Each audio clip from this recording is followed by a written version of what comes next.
안녕하세요. 저는 딸아이를 혼자 키우고 있는 30대 후반 여자입니다. 매일 사연을 들으며 하루를 마무리하곤 했는데 막상 사연을 보내려니 엄청나게 떨려오네요.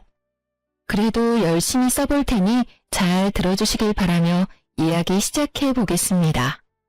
저와 남편은 오래된 장수 커플이었어요.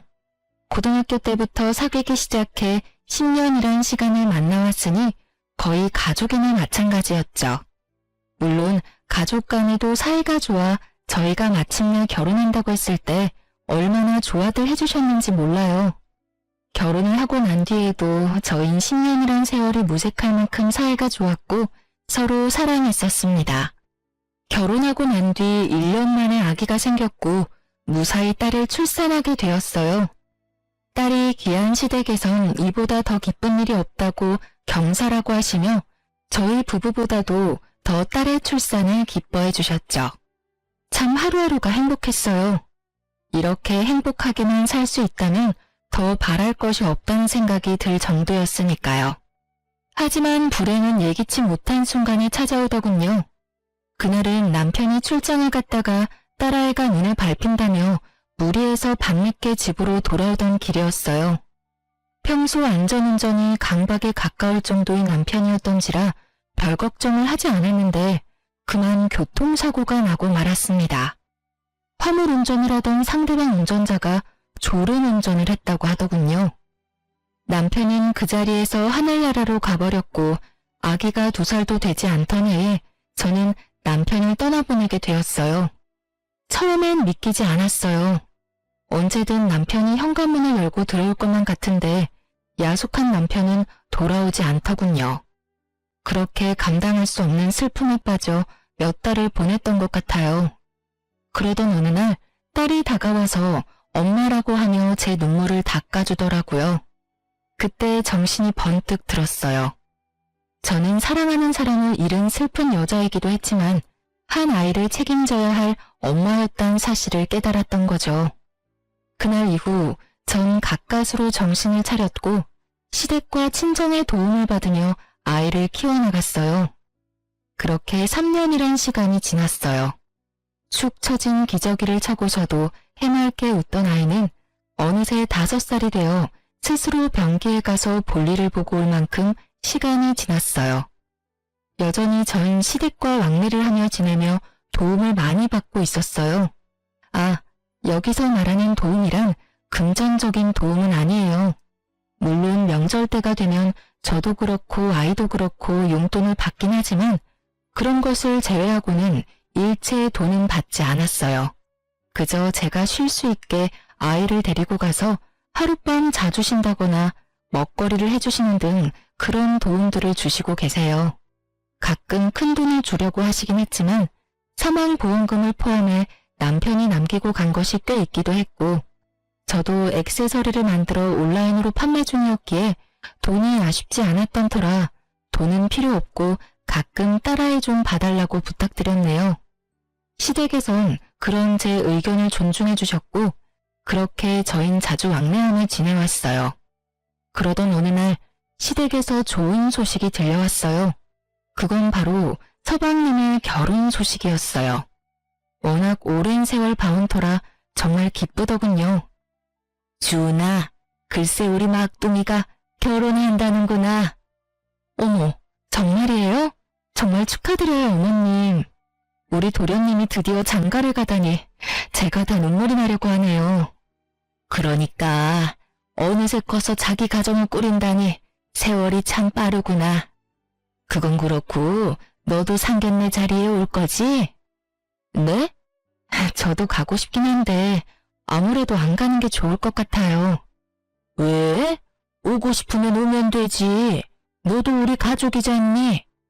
그렇긴 해도 상대방 입장에선 아닐 수도 있다는 생각이 들어요, 어머님. 괜히 중요한 날에 저 때문에 괜한 말 나오는 것도 싫기도 하고 괜히 불편할 것 같기도 하고요. 그냥 전 마음만 보낼 테니 저는 신경 쓰지 마시고 잘 다녀오세요, 어머님. 그래, 알겠어. 그러면 상견례는 안 오는 대신 결혼식엔 무조건 와야 해. 너 안 온다고 하면 재원이가 엄청나게 섭섭해할 거야. 알겠지? 네, 결혼식엔 무슨 일이 있어도 꼭 참석할게요. 그렇게 전 결혼식엔 꼭 참석하겠다는 약속을 하고선 전화를 끊었어요. 상견례 자리는 잘 마무리되었다고 했고 어머님께 들은 바론 애교도 많고 싹싹한 것이 마음에 든다고 하시더군요. 시간은 흘러 결혼식 날이 되었고 컨디션이 좋지 않은 딸을 친정에 맡기고 결혼식장으로 갔어요. 시댁 식구들과 인사를 나누고 어머님은 저를 동서에게 소개해주겠다며 신부 대기실로 데리고 가더라고요. 신부 대기실에 앉아있는 동서는 어머님의 말씀대로 참 예쁘고 애교가 많았어요. 어머님을 보자마자 어머님이라고 콧소리를 내며 안기는데 괜찮은 사람이 들어왔다는 생각이 들더군요. 어머님은 동서를 떼어내며 저를 소개해 주었고 저를 본 동서의 반응이 썩 좋지만은 않았지만 그땐 좋은 게 좋은 거라고 많이 긴장해서 그런가 보다 하고 그냥 넘겼어요. 잠깐의 반응 뒤엔 밝게 인사를 해주었기에 다르게 생각할 틈도 없기도 했고요. 결혼식은 잘 마무리되었고 어느덧 두 사람이 신혼여행에서 돌아와 처가를 거쳐 시댁으로 오는 날이 되었어요. 결혼을 하고 시댁으로 동서가 첫인사를 오던 날, 전 동서의 마음을 확실하게 알게 되는 날이 되었습니다. 그날도 마찬가지로 어머님의 권유로 딸과 함께 시댁으로 가게 되었고 뒤이어 동서와 서방님도 들어오더라고요. 모른 척하기에도 힘든 거리에 제가 있었는데도 불구하고 동서는 저를 본체만 채하며 어머님께 달려가 안기더군요. 순간 이건 뭐지? 하는 생각이 들긴 했지만 애써 부정적인 생각은 무시하려고 애썼어요. 그렇게 시작된 선물 증정식. 기대될 리 없었고 역시나 저와 딸을 챙기지 않은 모습에도 실망은커녕 당연하다고 생각했어요. 동서의 입장에선 충분히 준비하지 않을 수 있다고 생각했으니까요. 하지만 서방님의 생각은 다른 듯 동서에게 질책 아닌 질책하더라고요. 여보, 형수님이랑 희은이 선물은? 그게 내가 깜빡했어. 어쩌지? 그런 말이 어디 있어. 내가 산다고 하니까 당신이 산다고 우겨서 내가 알겠다고 한 건데. 여자가 필요한 건 여자가 잘 안다고 호언장담하더니 잊으면 어떻게 해. 내가 다른 건 몰라도 형수님이랑 희은이 선물은 꼭 챙겨달라고 부탁까지 했잖아. 그게 중요한 선물이라서 고민하다가 그만 잊었나 봐.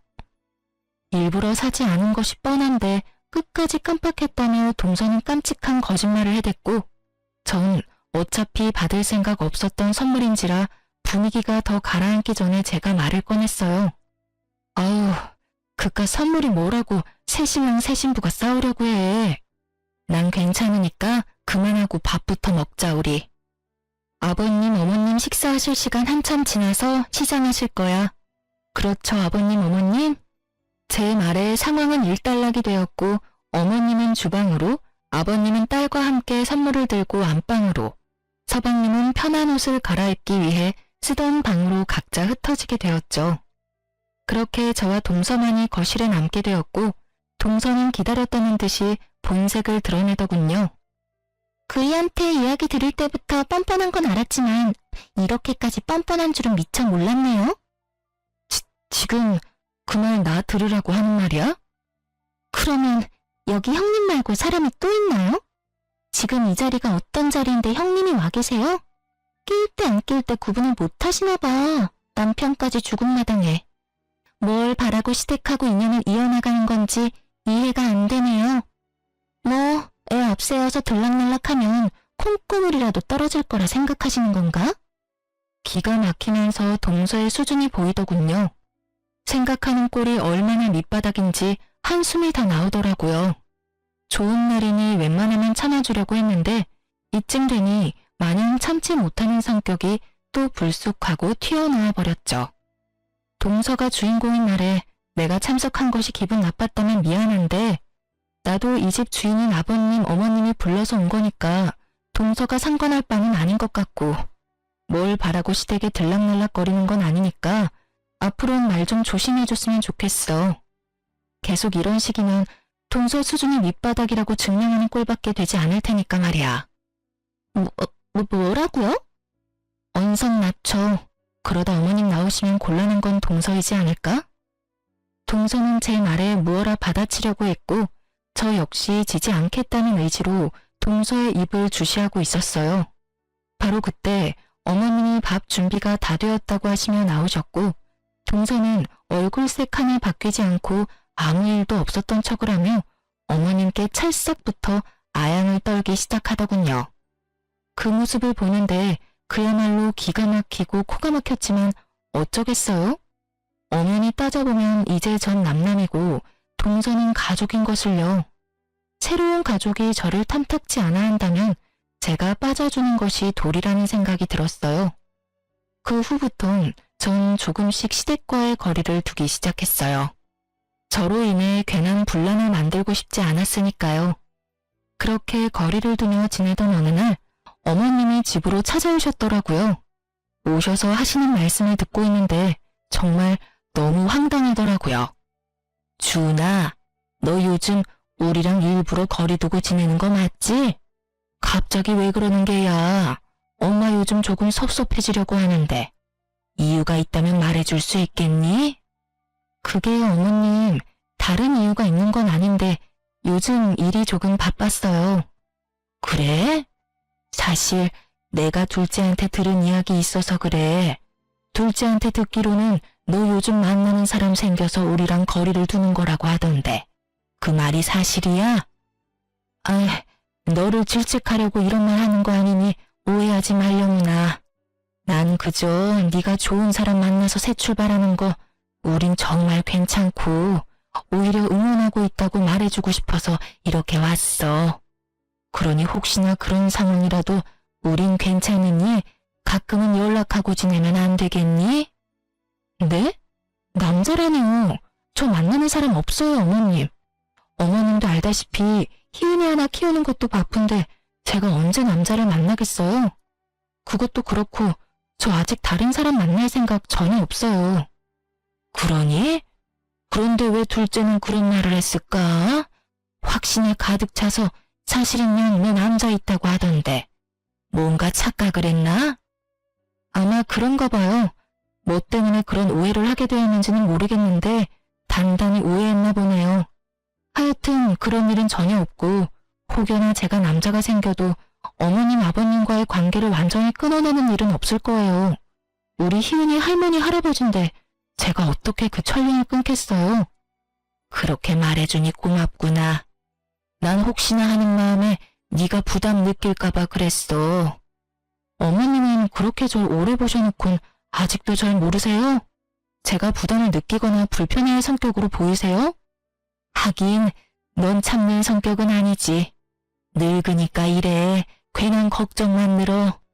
전 전혀 그런 것이 아니라며 오해한 것 같다며 대충 둘러대긴 했지만 도저히 동서가 이해되지 않더라고요. 아무리 남편도 죽고 인연이 끊어진 내가 동서한테 거슬릴 수 있다고 좋게 생각해 보려고 해도 없는 사실까지 만들어내며 저를 몰아내려고 하는 동서의 짓거리가 과하다는 생각밖에 들지 않았어요. 당장이라도 동서에게 왜 그런 있지도 않은 일을 말하고 다니냐고 묻고 싶었지만 전화번호도 모를 뿐더러 오해도 다 풀렸으니 괜한 입씨름하지 말자는 생각에 그냥 넘어가 주었어요. 전 다시 일상으로 돌아와 지내고 있었고 딱히 동서와 마주칠 일이 없으니 자연스럽게 기분 나빴던 일은 잊고 지내게 되었죠. 그렇게 바쁜 일상을 보내며 지냈고 웬만하면 동서와 마주치지 않으려고 했는데 마주쳐야만 하는 날이 다가오더군요. 그건 바로 남편의 기일이었어요. 서방님이 장가를 가기 전까진 매년 시댁에 모여 다 함께 밥을 먹곤 했어요. 제사를 지내지 않는 시댁이라 식사로 제사를 대신했던 것인데 상황이 이러하니 그것마저도 고민스럽더라고요. 그래서 전 올해가 마지막이라는 생각으로 시댁으로 향했어요. 매년 딸과 함께 참석했었는데 가끔 마주치는 동서가 제 딸을 대하는 태도가 상당히 눈에 거슬렸던지라 딸은 친정에 맡기고 혼자 시댁으로 향했죠. 자신도 할머니 할아버지가 보고 싶다고 울고 불고 하는 딸을 어르고 달래는데 얼마나 진땀을 뺐던지 평소라면 택시를 타고 갔을 거리를 바람도 쐴 겸 걸어가고 있었어요. 얼마나 걸었는지 어느새 시댁이 가까워지고 있었고 동서 역시 일찍 나섰는지 제 앞에 걸어가고 있더군요. 아는 척을 해야 하나 말아야 하나 나름 진지하게 고민하고 있는데 앞서가는 동서의 통화하는 목소리가 들려오는 것이 아니겠어요? 이미 아는 척할 타이밍은 놓쳤고 전 그저 조용히 동서의 뒤를 따르며 본의 아니게 그 내용을 다 듣게 되었습니다. 아니 오빠, 갑자기 그런 큰 돈을 어떻게 달라고 해? 그 사람들이 바본 줄 알아? 시집 온 지 얼마나 됐다고 덜컥 돈을 달라고 해? 생각을 좀 하고 말하란 말이야. 아, 상황 보니까 형도 줄 거 없고 내가 아들 하나 낳아주고 거머리같이 붙어있는 형님만 몰아내면 그놈의 재산 받는 건 일도 아닐 것 같으니까 우선 기다려. 괜히 돈 이야기 잘못 꺼냈다가 나 이 사람이랑 이혼이라도 하게 되면 오빠가 다 책임질 수 있어? 다 해결할 수 있냐고. 그러니까 자꾸 전화하지 말고 기다려. 알겠어? 오빠와 돈이라니. 오빠라고 하니 당연히 친정오빠가 떠올랐고 돈 이야기도 나오니 동서의 친정에 돈이 필요하구나 하는 생각이 들더라고요. 친정을 돕고 싶은 마음이야 이해가 되지 않는 건 아니었지만 그런 이유로 저의 딸과 시댁의 인연을 끊어놓으려고 했다니 그간 눌러왔던 화가 슬슬 올라오는 것이 느껴졌어요. 이대론 마주했다간 정말 큰 싸움이 날 것 같은 생각에 전 천천히 걷기 시작했고 어느새 거리가 벌어진 동서는 편의점으로 들어가서 맥주와 아이스크림을 사서 나오더니 그 자리에서 맥주와 아이스크림을 차례대로 먹어치우더라고요. 또 그 모습을 보니 화가 가라앉으며 안쓰러운 마음이 살짝 들더군요. 오죽 답답한 상황이면 그 대낮에 앉지도 않고 그 자리에서 술을 한 번에 때려 넣을까 싶어서요. 그렇게 동서는 시댁으로 들어갔고 저 역시 시간차를 두고 시댁으로 들어갔어요. 거실엔 어머님은 보이지 않고 동서는 덩그러니 앉아있더라고요. 어깨도 축 처진 것이 왜인지 모르게 안쓰럽게 느껴지던 그때 저의 이런 생각이 참 한심하게 느껴질 말들이 동서의 입에서 쏟아져 나오더군요. 일찍 왔네 동서. 오느라 고생 많았겠다. 고생요? 많았죠 고생. 아니 죽었으면 끝이지. 죽어서까지 왜 남은 사람을 귀찮게 하는 건지 모르겠네요. 이게 뭐예요? 바쁜 회사 연차까지 쓰고 시댁이 와서 밥상이나 차려야 하냐고요. 그 순간 눈앞이 깜깜해지며 세게의 뒤통수를 얻어맞은 것처럼 머리가 얼얼해지더군요. 그리고 깨달았어요. 아, 저런 인간에겐 일말의 동정심도 사치이며 인간답게 대우해주면 안 될 인간이라는 것을요. 그랬어? 그런데 동서, 그렇게 이 식사 자리가 불만이었으면 동서가 오지 않았으면 됐잖아. 일전에는 동서가 주인공인 자리였다고 쳐도 오늘은 내 남편을 위한 자리인데 그런 마음으로 굳이 와서 그딴 말이나 짓거리고 있으면 내가 기분이 뭐 같지 않겠어? 뭐 같다니 형님 말이 좀 거치시네요. 그리고 저러고 뭐 오고 싶어서 온 줄 아세요? 저도 딱히 오고 싶지 않았는데 온 집안이 한통속이 돼서 대단한 사람 죽은 날인 양 이 난리를 부르는데 어쩌겠어요? 꼴값 떨어도 내가 그 장단에 맞춰줘야지. 저도 정말 오기 싫었다고요. 그러면 지금이라도 돌아가. 내가 말은 잘해줄 테니까. 뭐라고요? 형님이 뭔데 가라 말아요. 내 남편을 위한 날이니까 내가 가라 말라 하는 거야. 다시 한번 말할게. 오늘은 동서가 그 꼴값 떤다고 여기는 내 남편을 기리는 날이야. 우리에겐 다른 어느 날보다 중요한 날이지만 동서에겐 그렇지 않다는 것까진 나 충분히 이해해. 말이야 바른 말이라고 한 번도 보지 못한 아주버님 뭐가 그렇게 중요하겠어? 동서 말대로 산 사람이 중요한 건데 그렇지? 그런데 아무리 그렇다고 해도 죽은 사람이 뭐라고 이딴 말이나 짓거리면서 그런 역겨운 마음으로 참석하는 건 안 싫고 내 남편도 달갑진 않을 거야. 그러니까 당장 돌아가. 오늘은 동서가 뭐라고 하든 내가 이 집의 가족이니까 말이야. 가족. 제 입에서 나온 가족이란 단어가 동서에겐 참 많이도 거슬렸던 모양이더라고요. 그 단어가 나오자마자 바르르 떨어대며 화를 내더군요. 가족? 지금 가족이라고 했어요? 어떻게 형님이 가족이에요? 아니, 형님이라고 부르는 것도 진짜 웃긴 거 알죠? 남편도 죽은 지가 3년이나 지났는데 왜 이때껏 이러고 있나 몰라? 뭐 재산이라도 한 푼 뜯어갈까 싶어서 기웃대는 그 마음 이해 안 되는 건 아닌데 보고만 있기가 참 역겹네요. 너무 추해서요. 저요. 욕이라면 정말 둘째가라면 서러울 정도로 찰지게 잘하는 여자인데 이 순간 욕이 튀어나오려고 하는 걸 얼마나 참았나 몰라요. 그렇게 죽을 힘을 다해 욕을 참고 있는데 방문 열리는 소리가 들리며 남편 방에서 어머님이 나오시더라고요. 한 번도 보지 못한 무서운 얼굴을 하고서요. 동서는 배를 눌러도 인기척이 없자 당연히 아무도 없는 줄 알고 미리 받아두었던 열쇠로 문을 열고 들어왔던 것이었어요. 안방 문이 열려있는 것으로 봐선 혹시나 하는 마음에 안방까진 확인했는데 설마 어머님이 옛 아주버님 방에 있을 줄은 꿈에도 생각하지 못한 것이었죠. 하긴 저 역시 생각도 못했는데 동서라고 알 수 있었겠어요? 어머님의 등장에 저도 저지만 동서 역시 크게 놀라 얼굴이 하얗게 질려가더군요. 이게 뭐 하는 짓이야? 내가 어지간하면 듣고만 있으려고 했는데 도저히 참을 수가 없구나. 둘째 너 첫째한테 말하는 뽐새가 아주 못쓰겠구나. 나 없을 때마다 이런 식으로 첫째를 대했니? 어머님, 그게 아니라요. 전 아무도 없는 줄 알고 그랬어요. 아무도 없으면 손윗사람한테 그렇게 막 대해도 된다고 배웠어? 둘째 너 그렇게 안 봤는데 아주 몹쓸애구나. 여기가 어디라고 그런 막말을 내뱉고 있어? 어머님, 제가 잘못했어요. 처음부터 그럴 의도는 아니었는데 형님이 절 너무 몰아세우시니까 저도 흥분을 해서 그만 말이 막 나와버렸어요. 어디서 끝까지 거짓말인 거야? 둘째 너, 내가 방금 어디서 나왔는지 잊은 게야? 네가 그렇게 죽어서까지 사람 귀찮게 한다던 장난방에서 나왔다. 오늘따라 생각이 많이 나서 먼저 떠난 아들 방에서 내가 얼마나 울었는지 네가 알아? 그렇게 울다 잠시 잠들었다가 깼더니 뭐? 죽었으면 그만이야? 귀찮아? 내가 너 처음 이 말할 때부터 당장이라도 뛰어나오고 싶은걸 그럴 수도 있겠다 싶어서 참고 있었더니 도가 지나쳐도 한참 지나치지 않니?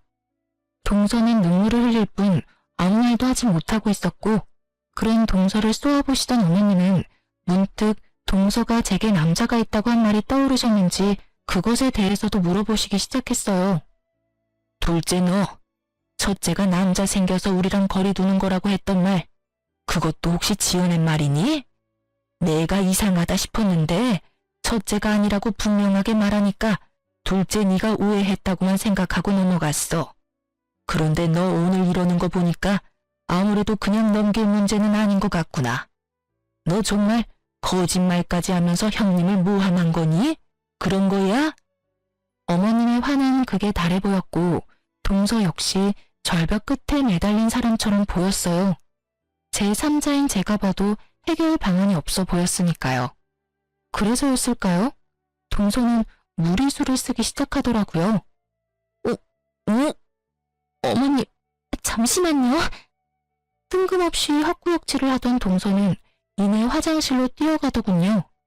화장실에선 세면대 물소리와 함께 동서의 헛구역질 소리가 계속해서 들려왔고 이내 물소리가 멈추는가 싶더니 동서가 입을 닦으며 나왔어요.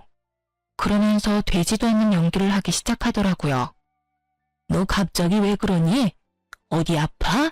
체했니? 아니, 그게 아니라 사실은 제가 임신을 했어요.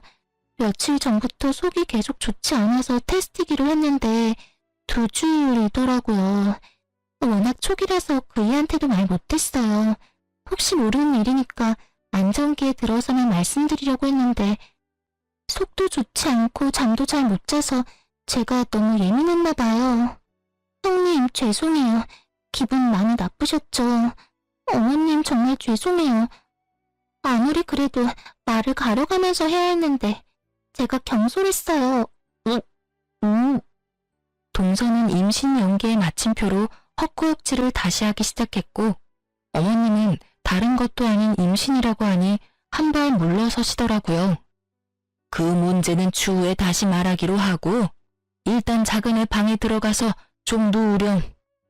나도 둘째 가졌을 때 입덧을 그렇게 했는데 씨도둑질 못한다더니 너도 입덧이 심할 건가 보구나.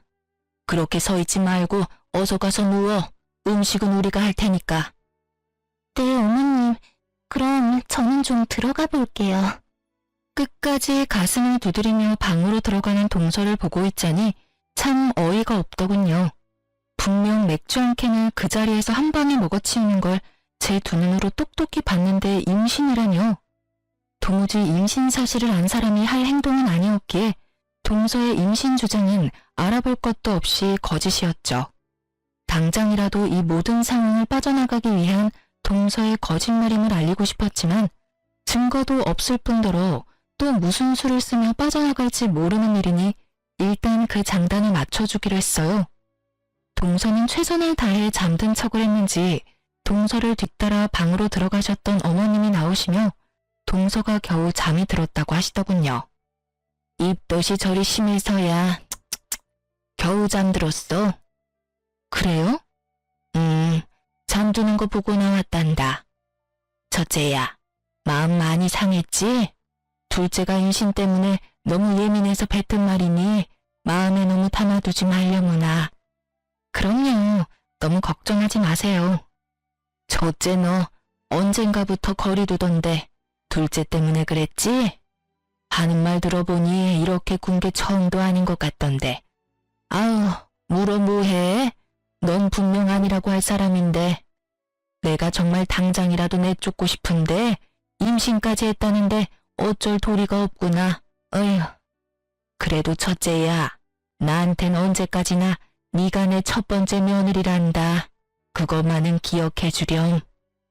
네, 어머님. 감사해요. 그래, 배가 고프진 않니? 얼른 식사 준비해야겠는걸? 아, 어머님. 저 올해는 그냥 집에 가서 먹을게요. 아무래도 오늘은 날이 아닌 것 같아요. 상황도 그렇고 제 마음도 편치 않아서요. 그래도 그렇지. 1년에 한 번뿐인 날인데 혼자서 괜찮겠어? 네, 괜찮아요. 네 뜻이 그렇다면 알겠어. 다시 한번 말하지만 오늘 둘째가 한 말은 모두 잊어버리렴. 내가 대신 사과하마. 알겠지? 상황도 상황이었지만 아무래도 동서가 신경이 쓰여 안 되겠더라고요. 거기에다 음식 냄새를 풍기며 괜한 상을 차렸다가 또 무슨 꼴을 볼지 모를 일이었으니까요. 다른 날도 아닌 남편의 기일날 더는 힘 빼고 싶지 않았어요. 어머님은 그렇게 말하는 제가 많이 지쳐 보였는지 알겠다고 해주셨고 전 챙겨왔던 짐을 다시 챙겨 나가려는데 마침 서방님이 들어오시더라고요. 척 보는 척이라고 제 표정이 그리 좋지 않은 데다가 밥도 먹지 않고 집으로 돌아간다고 하니 데려다 주겠다며 따라 나서더군요. 서방님을 알고 지낸 것도 20년 가까이 되어가는데 말이 서방님이지 저에겐 친동생과도 다름이 없었던 터라 저는 동서의 일을 그냥 넘길 순 없었고 서방님과 이야기를 해봐야겠다고 생각했어요. 그래서 저를 따라 나선 서방님에게 모든 사실을 말해주었습니다. 친정 오빠와의 통화부터 시작해서 임신이라는 쇼를 벌인 일까지요. 모든 사실을 들은 서방님은 표정이 급격하게 굳더니 경악스러운 말을 하더군요. 형수님, 확실히 오빠라고 했어요? 잘못 들은 거 아니에요? 잘못 듣기는 확실하게 오빠라고 하면서 그렇게 큰 돈이 어디 있냐고 하더라니까. 신정이 아무래도 많이 힘든 것 같던데. 아무리 그래도 그렇지 임신했다는 거짓말은 좀 아닌 것 같아서 말해주는 거예요. 동서랑 이야기 좀 해보라고.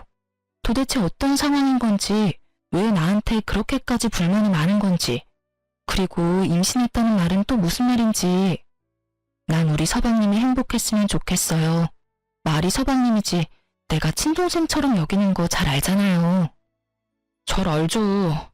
그런데 형수님, 집사람 오빠가 없어요. 외동이라고요. 제가 알기론 가까운 친인척도 없어서 오빠라고 부를 수 있는 사람이 없어요.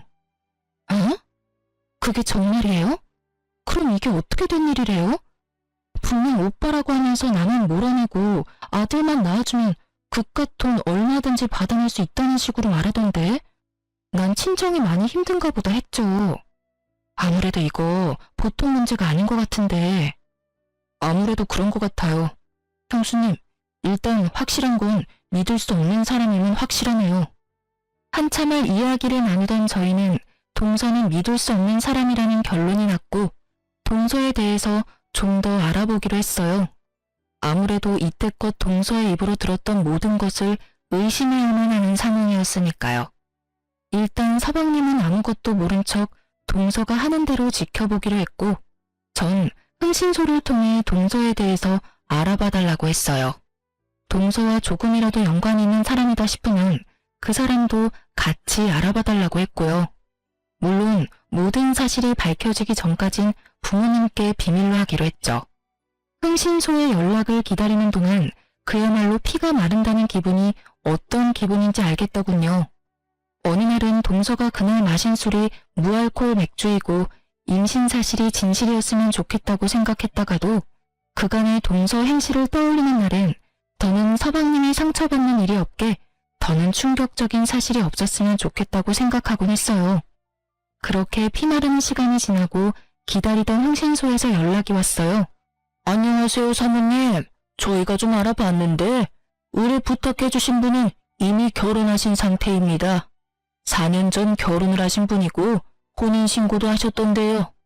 아마 동생분이 아직 혼인신고를 하지 않으셔서 모르고 계셨던 것 같아요. 그리고 말씀하셨던 임신도 알아봤는데 임신 아닙니다. 산부인과에 다니길래 임신했나 싶었는데 조사해보니 임신이 아니라 임신을 서두르려고 검진만 받고 배란을 받으러 다니는 거더라고요. 그렇게 낳은 자식 출생신고는 어떻게 하려고 하는 건지는 몰라도 대범한 여자인 건 확실해요. 이 여자랑 이 여자 진짜 남편 둘 다 빚이 꽤 되던데 뭐 때문에 진 빚인지까지는 알아내지 못했고요. 한 가지 확실한 건 돈 노리고 계획적으로 접근한 것 같아요. 이 여자 진짜 남편이 2년 전쯤 동생분 회사로 이직했는데 그때 알고 지내면서 우연찮게 그 집에 돈이 좀 있다는 걸 알고 일을 저지른 것 같더라고요. 그래도 그렇지 어떻게 자기 와이프를 다른 남자한테 소개해주고 결혼시킬 생각을 했는지 세상 돌아가는 게 참 말세죠. 일단 지금까지 한 조사서랑 사진 보내드릴 테니 한번 확인해 보시고 또 궁금한 점 있으시면 언제든지 연락해 주세요. 막장도 그런 막장이 없더라고요. 어떻게 사랑하는 여자를 다른 남자에게 시집 보낼 수가 있는 것인지 이놈이나 인연이나 이해 안 되기는 매한 가지더라고요. 직원분 말씀대로 말세인 게 틀림없죠. 그러면서도 동서가 저에게 했던 그 모진 행실들이 이해되더군요. 얼마나 저와 저의 딸이 눈엣 가시 같았을까요? 당연히 외동인 줄 알고 시집 왔는데 버젓이 저와 딸이 시댁을 오가고 있었으니까요. 돈은 급한데 죽은 장남의 자식이 알짱대고 있었으니 말이 그따위로 나올 수밖에 없었겠죠. 전 모든 사실을 서방님에게 알려주었고 서방님은 적당한 때가 올 때까지 일단 기다리겠다고 하더군요. 초음파 사진까지 구해와서 서방님에게 보여줬다는 이야기를 듣는데 어떤 면에선 참 대단하다는 생각마저 들더군요. 그렇게 서방님은 동서에게 어떤 압박도 하지 않고 동서의 임신 연기를 지켜보며 적당한 날을 기다리고 또 기다렸어요. 생각보다 기다림은 짧았고 동서는 더욱 대단한 행보를 이어가더군요. 어느 날 기니 할 말이 있다며 저까지 시댁으로 불렀고 전 긴장된 마음으로 시댁으로 갔어요. 또 무슨 말로 사람을 기만할까 하는 생각을 하며 동서를 보고 있는데 다짜고짜 동서가 울기 시작하더군요. 그러면서 하는 말이 참 가관이었습니다. 아버님, 어머님, 그리고 여보, 모두들 죄송해요. 저 유산했어요. 사실 그날 형님이랑 다투고 난 뒤부터 배가 자꾸 당기고 아파서 병원에 갔더니 괜찮다고 해서 안심했는데 요 근래 계속 몸도 그렇고 배도 아파서 이상하다 싶었어요. 그래도 설마 아니겠지 했는데 이번에 검진을 갔더니 아기가 심장이 뛰지 않는다고 하더라고요. 많이 기뻐해 주셨는데 죄송해요. 정말이지 박수라도 쳐주고 싶은 심정이더라고요. 어쩜 저렇게 연기를 잘하는지. 동서가 생각했을 땐 이렇게까지 하면 시댁 식구들이 저를 원망하며 사이가 급격하게 멀어질 거라 믿어 의심치 않았겠지만 그건 동서의 크나큰 착각이었죠.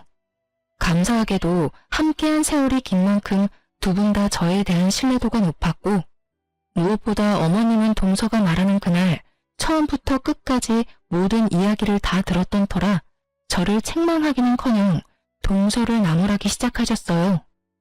둘째 너, 유산한 건 참 유감스럽고 슬픈 일이지만 그렇다고 그걸 첫째 탓으로 몰아가는 건 좀 아니라고 본다. 아무리 네가 힘들다고 해도 남 탓으로 모는 건 좋지 않아. 그날 내가 다 들었는데 처음 시작도 둘째 네가 했고 마지막까지도 네가 첫째에게 모진 말을 뱉어내지 않았니? 내가 알고 하늘이 아는데 어쩜 넌 이런 일을 겪고도 반성하는 모습이 없니? 어머님, 정말 너무하시는 거 아니세요? 그때도 말씀드렸다시피 저 입덧도 너무 심하고 잠도 못 자서 예민한 상태였어요. 물론 그날 제가 형님께 버릇없이 한 건 맞지만 제가 오죽했으면 그랬겠어요? 어머님 안 계신 곳에서 형님이 얼마나 저한테 모질게 구셨는데요. 어머님은 아무것도 모르시면서 왜 형님 편만 드세요? 제가 오죽했으면 이 선까지 했겠냐고요. 불쌍한 우리 아기. 엄마가 미안해. 엄마가 널 잘 지켰어야 했는데. 어머 둘째야. 그렇다고 그렇게 울기까지 하니. 일단 진정해보렴. 제가 얼마나 억장이 무너졌는데요, 어머님. 같은 여자니까 잘 아시잖아요. 세상 빛 한 번 보지 못하고 내 자식이 떠났는데 제 심정이 어떻겠어요? 마지막엔 거의 오열하는데 모든 사실을 알고 지켜보는데도 진짜 유산을 한 걸까?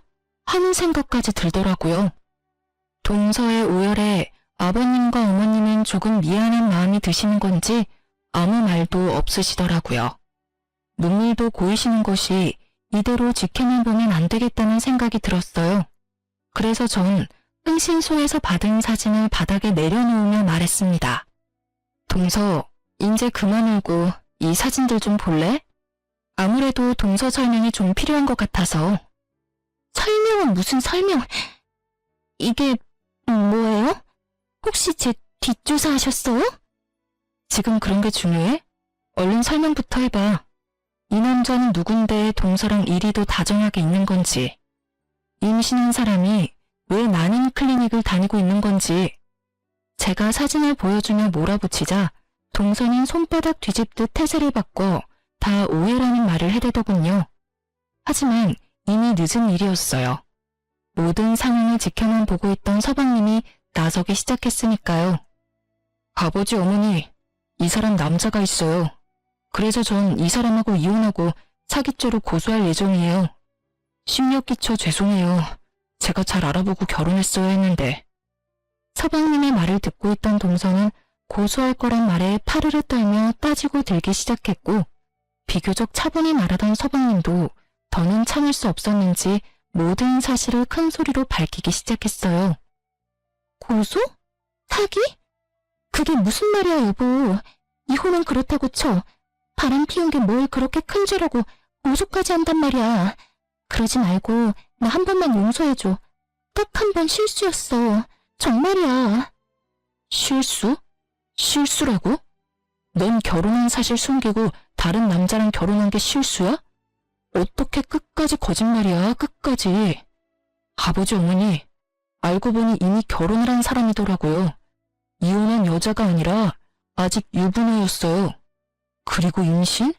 그것도 거짓말이었고요. 애초에 임신을 한 적도 없고 그렇기에 물론 유산한 적도 없고요. 아니야. 이거 다 사실이 아니야. 오해라고. 오해야. 오해? 내가 모를 줄 알아? 박대리 그 새끼가 의도적으로 자기 마누라인 너를 나한테 소개시켜줬고 넌 깜찍하게 날 속이고 우리 집에 시집와서 우리 집 돈으로 네 남편이랑 네 빚 갚으려고 했다는 거. 그걸 어떻게... 여보, 내 말 좀 들어봐. 들어볼 필요도 없어. 입만 떼면 거짓말인데 내가 네 말을 듣고 싶을 것 같아? 세상에 영원한 비밀이 어디 있다고 어떻게 그런 걸 속여? 그리고 너 우리 형수한테 한 짓도 가관이더라? 뭐? 뭘 뜯어내려고 죽은 남편 집에 들락날락하냐고? 어디서 감히 네가 그딴 말을 형수님한테 해? 세상 사람들이 모두 너 같을 줄 알아? 설사 네가 정말 평범한 여자이고 그런 네가 임신해서 아들을 낳아줬다고 한들 너는 너고 형수는 형수야. 형이 있든 없든 우리에겐 세상 누구보다 사랑하는 가족이라고. 여보, 제발 나 좀 살려줘. 울지도 마. 여보라고 부르지도 말고. 모든 사실이 드러난 지금 동서는 피할 구멍이 보이지 않는지 그저 울기만 하더군요. 그때 동서의 진짜 남편이 배를 눌렀고 전 문을 열어줬어요. 서방님이 미리 급한 일이 있다며 와달라고 연락을 한 것이었어요. 집 안으로 들어오던 진짜 남편은 한눈에 모든 상황을 파악한 듯 재빠르게 무릎을 꿇고 빌기 시작하더라고요. 내가 다 잘못했어. 정말이야. 처음부터 이러려고 그런 게 아니었는데 나도 사는 게 너무 힘들다 보니까 정말 미안해. 정말이야. 제발 회사에는 알리지 말아줘. 나 회사까지 잘리면 정말 못 살아.